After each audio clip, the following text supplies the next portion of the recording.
سبحانہ و تعالی عما یقولون، پاک ہے اور وہ بہت بلند ہے، برتری والا ہے، ہر اس بری صفت سے وہ پاک ہے جو لوگ اس کے بارے میں کلیم کرتے ہیں۔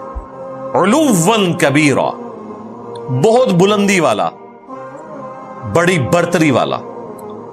اور کیا برتری ہے اس کی؟ تسبح لہ السماوات السبع والارض، ساتوں آسمان اور زمین اسی کی تسبیح بیان کرتے ہیں۔ وَمَن فِيهِنْ، اور جو کچھ ان کے درمیان ہے سب اسی اللہ کی تسبیح بیان کرتا ہے۔ سبحان اللہ وبحمدہ، سبحان اللہ العظیم، عدد خلقہ ورضا نفسہ وزنۃ عرشہ ومداد کلماتہ۔ وَإِن مِّن شَيْءٍ، یہ مشہور زمانہ آیت ہے، اور کوئی شے بھی ایسی نہیں ہے الا یسبح بحمدہ، مگر یہ کہ وہ اس کی تسبیح کے ساتھ اس کی حمد بیان کرتی ہے۔ وَلَٰكِن لَا تَفْقَهُونَ تَسْبِيحَهُمْ، لیکن تم ان مخلوقات کی تسبیحات کو سمجھ نہیں سکتے۔ حقیقت بات ہے، ہم تو انسانوں میں مختلف زبانوں کو نہیں جانتے، اور اللہ تعالیٰ کی تو اتنی مخلوقات، 2 ملین سے زیادہ سپیشیز تو پلانٹ ارتھ پہ ہیں، 2 ملین یعنی کہ 20 لاکھ سپیشیز ہیں، اور ہر سپیشی کی تعداد اربوں خربوں میں ہے۔ سب کے سب اللہ کی تسبیح بیان کرتے ہیں۔ سورۃ الرعد میں آیا کہ یہ جو بجلی بھی چمکتی ہے نا، یہ بھی اللہ کی تسبیح بیان کرتی ہے۔ اسی طریقے سے صحیح بخاری میں آیا، ابن مسعود کہتے ہیں کہ بعض اوقات ہم رسول اللہ صلی اللہ علیہ وآلہ وسلم کے ساتھ کھانا کھا رہے ہوتے تھے تو ہم نوالے میں سے اللہ کی تسبیح کی آواز خود سنتے تھے۔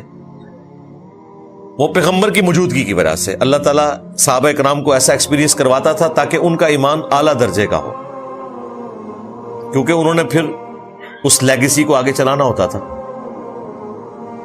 پھر وہ جو بخاری میں مشہور حدیث ہے، نبی الاسلام جمعے کے دن جب تشریف لائے مسجد میں تو ایک اونٹ کے بچے کے رونے کی طرح چیخ و پکار کی آواز سنائی دے رہی تھی۔ صحابہ کرام کو نہیں پتا چلا کہ یہ کون رو رہا ہے، لیکن نبی الاسلام کو پتا چل گیا۔ وہاں ایک کھجور کا تنا تھا جس سے آپ صلی اللہ علیہ وآلہ وسلم ٹیک لگا کے خطبہ دیا کرتے تھے۔ زندہ کھجور کی بات نہیں ہو رہی ہے، کھجور کا ایک تنا لگایا ہوا تھا، اترا ہوا۔ کھجور تو ویسے بھی آپ اوپر والا حصہ اس کا کاٹ دیں تو یہ واحد درخت ہے جو قتل ہو جاتا ہے انسان کی طرح۔ باقی درختوں کو آپ کاٹتے ہیں نا تو اس کی نئی شاخیں نکلتی ہیں، لیکن کھجور کا اگر آپ اوپر والا گلا کاٹ دیں نا جہاں فروٹ ہے تو وہ قتل ہو جاتا ہے، پھر وہ ایک ٹونڈی رہ جاتی ہے، کچھ بھی نہیں اس پہ۔ ایک بڑا غیر معمولی درخت ہے، تو وہ پھر استعمال ہوتا تھا جس طرح آج کل آپ یہ بیم ڈالتے ہیں چھتوں میں، تو وہ اس وقت استعمال ہوتا تھا۔ اسی طریقے سے چھوٹے تنے جو ہیں وہ ٹیک لگانے کے لیے۔ تو بخاری میں آتا ہے ایک مدینہ شریف میں کوئی انصاری عورت تھی، اس نے نبی علیہ السلام کو گفٹ کیا ایک ممبر، تو وہ پہلا جمعہ تھا آپ ممبر پہ تشریف فرما ہوئے، تو آپ کے ممبر پہ چڑھنے سے پہلے ہی اس نے شور مچا دیا۔ اسے پتا چل گیا کہ بھئی یہ، پھر نبی علیہ السلام اس کے پاس تشریف لائے، آپ نے اس پہ ہاتھ پھیرا تو وہ سسکیاں لیتا ہوا خاموش ہو گیا۔ یہ نبی علیہ السلام کے معجزات میں سے ہے۔ تو اس سے پتہ چلا کہ یہ مخلوقات بھی کلام کرتی ہیں۔ سو نبی داؤد میں حدیث ہے، نبی علیہ السلام ایک دفعہ ایک انصاری کے باغ میں تشریف لے گئے تو فوراً اونٹ بھاگتا ہوا آیا، آپ کے کان میں ایک بات کی، اور نبی علیہ السلام نے کہا اس کا مالک کی طرح بلایا گیا۔ آپ نے فرمایا کہ یہ تیری شکایت لگا رہا ہے کہ اب میں بوڑھا ہو گیا ہوں تو یہ مجھے نہر کرنے کا ارادہ رکھتا ہے اور مجھ سے زیادہ مشقت لیتا ہے۔ تو انہوں نے کہا یا رسول اللہ میں اب اس کو اللہ کی رضا کی خاطر آزاد کرتا ہوں۔ اچھا آپ دیکھیں اونٹ کو کیسے پتا چلا کہ اللہ کے نبی ہے؟